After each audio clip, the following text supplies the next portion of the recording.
Bonjour, dans cette vidéo calculatrice, on parle d'études de fonctions sur TI 83 Premium CE.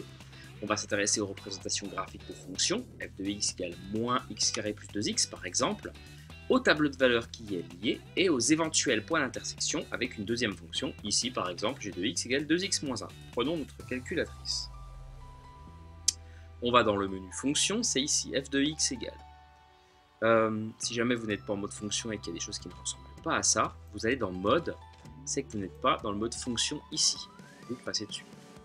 Je rebascule, je tape ma fonction, moins des négatifs, x, la variable est ici. Carré, plus 2x. Entrée, et je tape sur graphe pour avoir ma représentation graphique. Parlons tout de suite de la fenêtre, c'est-à-dire le x minimum, le x maximum, le y minimum et le y maximum. Vous pouvez les changer en pressant sur fenêtre.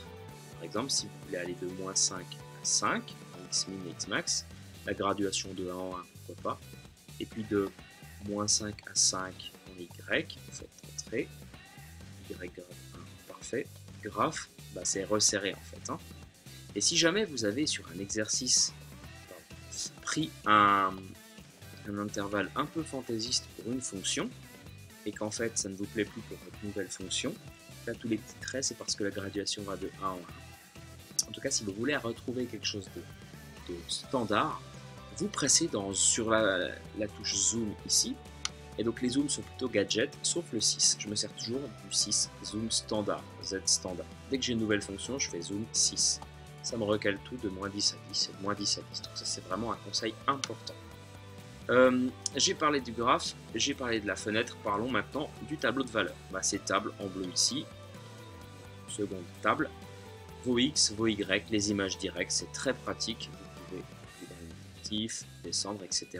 Si jamais vous décidez de commencer à moins 15 et puis d'aller de 0,5 en 0,5, pour régler le tableau, vous allez dans Dev Table ici, vous avez remarqué que graphe était lié à fenêtre, et bien table est lié à Dev Table. Donc seconde Dev Table.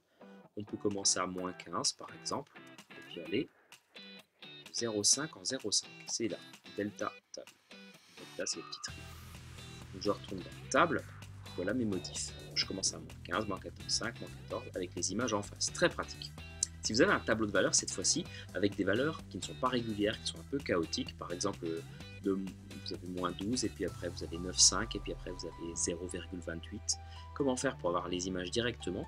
Tournez dans Dev Table, ça vous le laissez tel quel, vous allez sur la troisième ligne, automatique à la demande.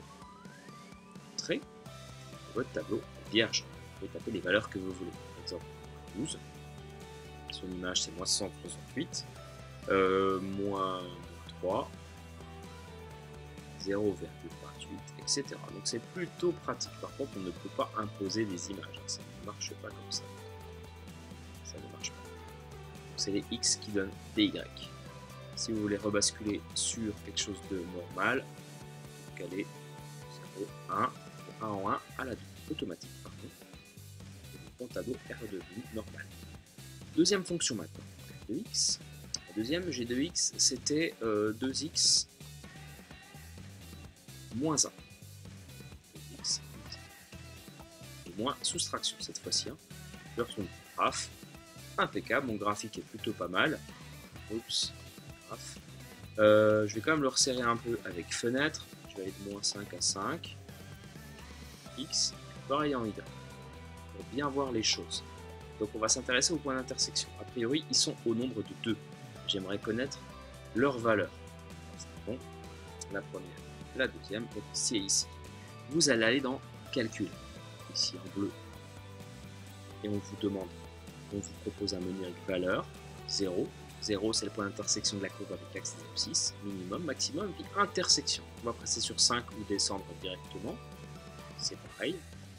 Et là, on vous demande 3 infos. La première fonction, c'est la bleue, je suis dessus, impeccable, je fais entrer. La deuxième fonction, c'est la rouge et il est directement dessus, donc je valide. Et puis après, il me demande une valeur approximative. Donc, je vais descendre jusqu'à être à peu près dessus. Là, c'est pas mal, évidemment, ça va pas être ça, mais je fais entrer et puis il me la trouve. Voilà, de moins 1 à 3. Moins 1 à 3, c'est le premier point d'intersection. Le deuxième, pour l'obtenir, je suis obligé de recommencer. Calcul, 5. Première fonction, le bleu, pourquoi pas. Voilà. Deuxième fonction, la rouge, je me place là, c'est suffisant. Et puis valeur initiale, point d'intersection des deux, ça a l'air d'être 1, 1. Vérifier. Ouais, 1, 1. Voilà. Donc voilà pour l'intersection. On a parlé du menu f de x, du menu graphe, du menu table, du menu fenêtre et du menu def table, et puis calcul pour avoir l'intersection ou alors le maximum, le minimum. Vous savez tout sur les fonctions. A bientôt pour une prochaine vidéo.